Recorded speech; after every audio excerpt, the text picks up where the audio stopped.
Hello, sixth graders. It's me, Miss James. Guys, like, subscribe, comment what your favorite part was. You guys should really subscribe. Like, we should really get a real one. Don't you want to be a part of this? It should be real. It should be gold. You need to subscribe. It should really go live one day. Yeah, one day. Should go live? Yes. Don't know. Subscribe! Okay. Hello, sixth graders. It's me, Miss James. Let's go ahead and get started on Chapter 9, page 152. Please get there. We're going to start at the top of the page where it says, I shall speak to Professor Dumbledore. So while you're getting there, the first year rule is that when you are, if you notice, since you're in sixth grade, you can't play on the middle school basketball team.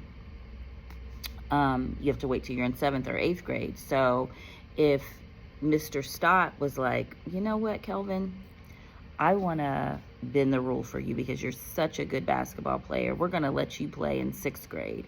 That's kind of like how they're doing for him for Quidditch. Okay, let's start at the top. I shall speak to Professor Dumbledore and see if we can't bend the first year rule. Heaven knows we need a better team than last year. Flattened in that last match by Slytherin. I couldn't look Severus Snape in the face for weeks. She couldn't look him in the face because he's the head of the Slytherin house and she's the head of the Gryffindor house. Professor McGonagall peered sternly over her glasses at Harry. I want to hear you're training hard, Potter, or I may change my mind about punishing you. Then she suddenly smiled. Your father would have been proud, she said. He was an excellent Quidditch player himself. You're joking. It was dinner time. Harry had just finished telling Ron what had happened when he'd left the grounds with Professor McGonagall. Ron had a piece of steak and kidney pie halfway into his mouth, but he'd forgotten all about it. Seeker, he said, but first years never... You must be the youngest house player in about a century, said Harry, shoveling pie into his mouth.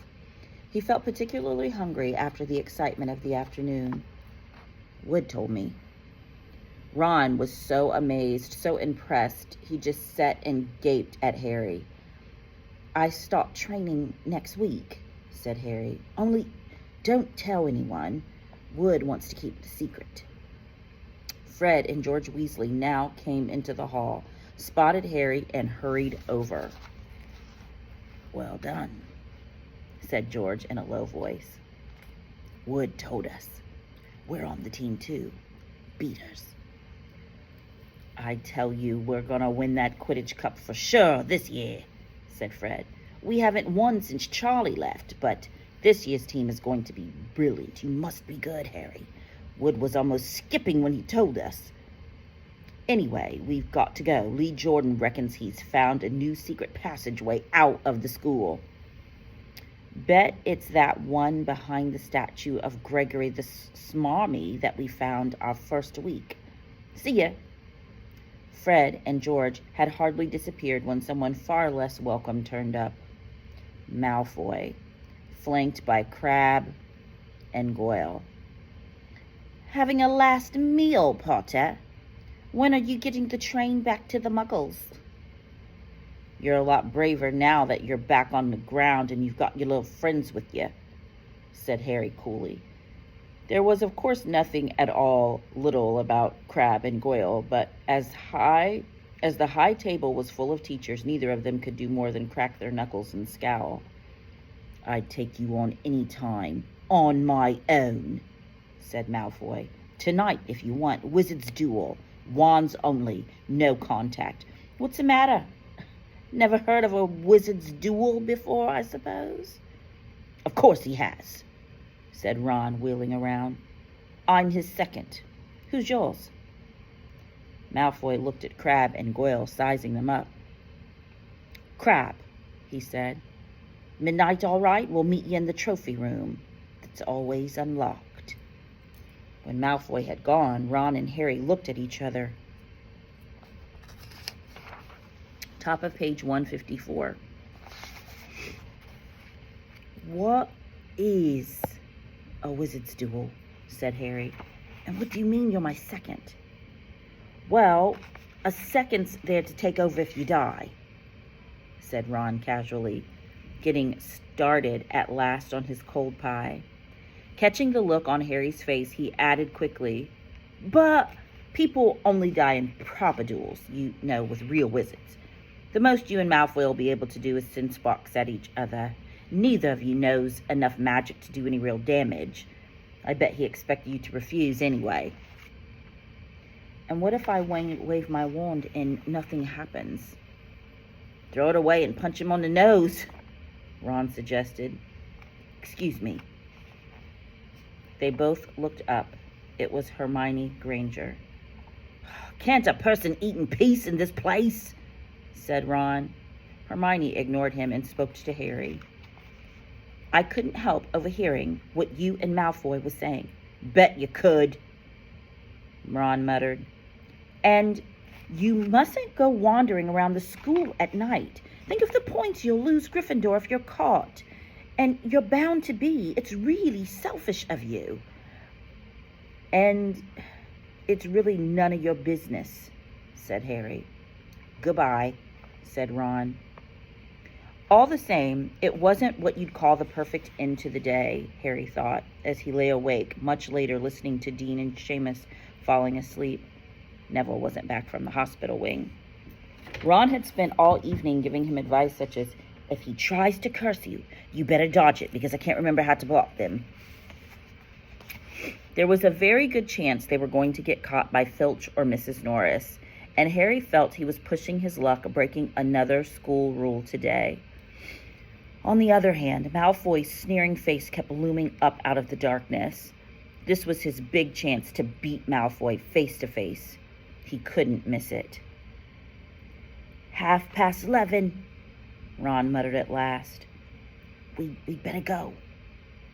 They pulled on their bathrobes, picked up their wands, and crept across the tower room, down the spiral staircase, and into the Gryffindor common room. A few embers were still glowing in the fireplace, turning all the armchairs into hunched black shadows. They had almost reached the portrait hole when a voice from the chair nearest them. I can't believe you're going to do this, Harry. A lamp flickered on. It was Hermione Granger, wearing a pink bathrobe and a frown. You, said Ron furiously. Go back to bed. I almost told your brother, Hermione snapped. Percy, he's a prefect. He'd put a stop to this. Harry couldn't believe anyone could be so interfering. Come on, he said to Ron. He pushed open the portrait of the fat lady and climbed through the hole. Hermione wasn't going to give up that easily. She followed Ron through the portrait hole, hissing at them like an angry goose. Don't you care about Gryffindor? Do you only care about yourselves? I don't want Slytherin to win the House Cup, and you'll lose all the points I got from Professor McGonagall for knowing about the switching spells. Go away. All right, but I warn you. You just remember what I said when you're on the train home tomorrow. Just so... But what they were, they didn't find out.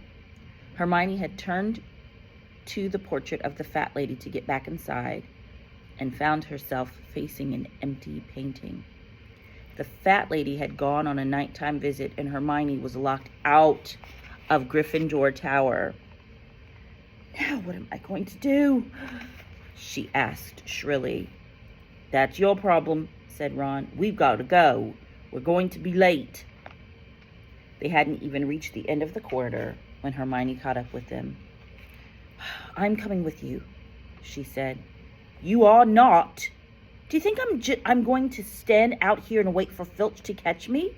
If he finds all three of us, I'll tell him the truth, that I was trying to stop you, and you can back me up.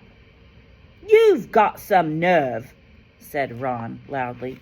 Shut up, both of you, said Harry sharply.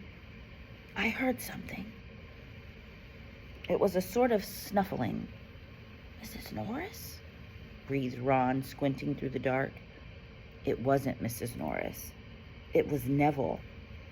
He was curled up on the floor, fast asleep, but jerked suddenly awake as they crept nearer. "Thank goodness you found me. I've been out here for hours. I couldn't remember the new password to get into bed." "Keep your voice down, Neville." "The password's pig snout, but it won't help you now. The fat lady's gone off somewhere." "How's your arm?" said Harry. "Fine," said Neville, showing them. "Madame Pomfrey mended it in about a minute." "Good. Well, look, Neville, we gotta be somewhere. We'll see you later." "Don't leave me," said Neville, scrambling to his feet. "I don't want to stay here alone. The Bloody Baron's been past twice already." Ron looked at his watch and then glared furiously at Hermione and Neville. "If either of you get us caught, I'll never rest until I've learned that curse of the bogies Quirrell told us about and used it on you."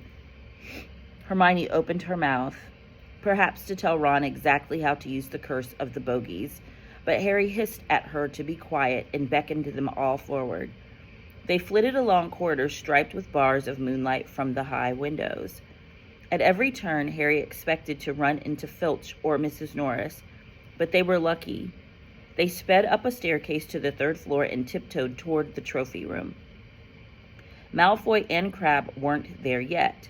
The crystal trophy cases glimmered where the moonlight caught them. Cups, shields, plates, and statues winked silver and gold in the darkness. They edged along the walls, keeping their eyes on the doors at either end of the room. Harry took out his wand in case Malfoy leapt in and started at once. The minutes crept by. "He's late. Maybe he just chickened out," Ron whispered. Then a noise in the next room made them jump. Harry had only just raised his wand when they heard someone speak, and it wasn't Malfoy. "Sniff around, my sweet. They may be lurking in a corner." It was Filch, speaking to Mrs. Norris. Horror-struck, Harry waved madly at the other 3 to follow him as quickly as possible. They scurried silently toward the door, away from Filch's voice. Neville's robes had barely whipped around the corner when they heard Filch enter the trophy room. They're in here somewhere," they heard him mutter. "Probably hiding this way," Harry mouthed to the others, and petrified they began to creep down a long gallery full of suits and armor. They could hear Filch getting nearer. Neville suddenly let out a frightening squeak and broke into a run. He tripped, grabbed Ron around the waist, and the pair of them toppled right into a suit of armor. The clanging and crashing were enough to wake the whole castle. "Run!" Harry yelled, and the 4 of them sprinted down the gallery, not looking back to see whether Filch was following. They swung around the doorpost and galloped down one corridor, then another, Harry in the lead without any idea where they were or where they were going. They ripped through a tapestry and found themselves in a hidden passageway, hurtled along it, and came out near their charms classroom, which they knew was miles from the trophy room. "I think we've lost him," Harry panted, leaning against the cold wall and wiping his forehead. Neville was bent double, wheezing and spluttering. "I told you," Hermione gasped, clutching at the stitch in her chest. "I told you." "We've got to get back to Gryffindor Tower," said Ron, "quickly as possible." "Malfoy tricked you," Hermione said to Harry. "You realize that, don't you? He was never going to meet you. Filch knew someone was going to be in the trophy room. Malfoy must have tipped him off." Harry thought she was probably right, but he wasn't going to tell her that. "Let's go." It wasn't going to be that simple. They hadn't gone more than a dozen places when a doorknob rattled and something came shooting out of a classroom in front of them. It was Peeves. He caught sight of them and gave a squeal of delight. "Shut up, Peeves. Please, you'll get us thrown out." Peeves cackled. wandering around at midnight, ickle firsties. Naughty, naughty, you'll get caughty. Not if you don't give us away, Peeves, please. Should I tell Filch? I should, said Peeves in a saintly voice, but his eyes glittered wickedly. It's for your own good, you know. Get out of the way, snapped Ron, taking a swipe at Peeves. This was a big mistake. Students out of bed, Peeves bellowed. Students out of bed down the Charms corridor. Ducking under Peeves, they ran for their lives, right to the end of the corridor where they slammed into a door, and it was locked. This is it, Ron moaned, and they pushed helplessly at the door. We're done for. This is it. This is the end. Top of page 160, and we are almost done with this chapter. They could hear footsteps, Filch running as fast as he could toward Peeves' shouts. Oh, move over, Hermione snarled. She grabbed Harry's wand, tapped the lock, and whispered, Alamora. The lock clicked and the door swung open. They piled through it, shut it quickly, and pressed their ears against it, listening. Which way did they go, Peeves?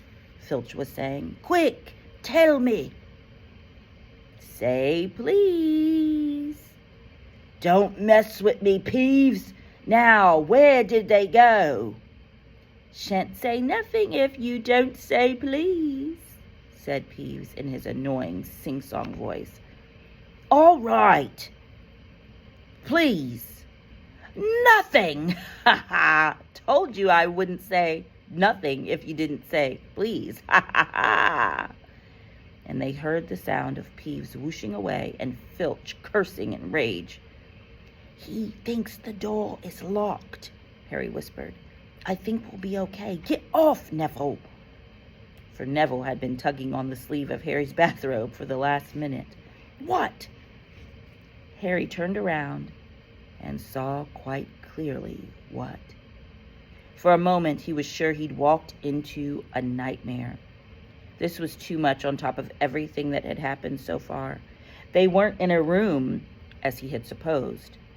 They were in a corridor, a forbidden corridor on the 3rd floor, and now they knew why it was forbidden. They were looking straight into the eyes of a monstrous dog, a dog that filled the whole space between ceiling and floor. It had 3 heads, 3 pairs of rolling mad eyes, 3 noses twitching and quivering in their direction, 3 drooling mouths, saliva hanging in slippery ropes from yellowish fangs. Yuck. It was standing quite still as all 6 eyes staring at them, and Harry knew that the only reason they weren't already dead was that their sudden appearance had taken it by surprise. But it was quickly getting over that. There was no mistaking what those thunderous growls meant. Harry groped for the doorknob. Between Filch and death, he'd take Filch. They fell backward. Harry slammed the door shut, and they ran. They almost flew back down the corridor. Filch must have hurried off to look for them somewhere else because they didn't see him anywhere, but they hardly cared. All they wanted to do was put as much space as possible between them and that monster. They didn't stop running until they reached the portrait of the fat lady on the 7th floor. Where on earth have you all been? She asked, looking at their bathrobes hanging off their shoulders and their flushed, sweaty faces. Never mind that. Pig snout, panted Harry, and the portrait swung forward.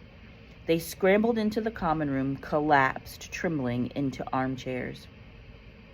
It was a while before any of them said anything. Neville, indeed, looked as if he'd never speak again. What do they think they're doing, keeping a thing like that locked up in a school? Said Ron finally. If any dog needs exercise, that one does. Hermione had got both her breath and her bad temper back again.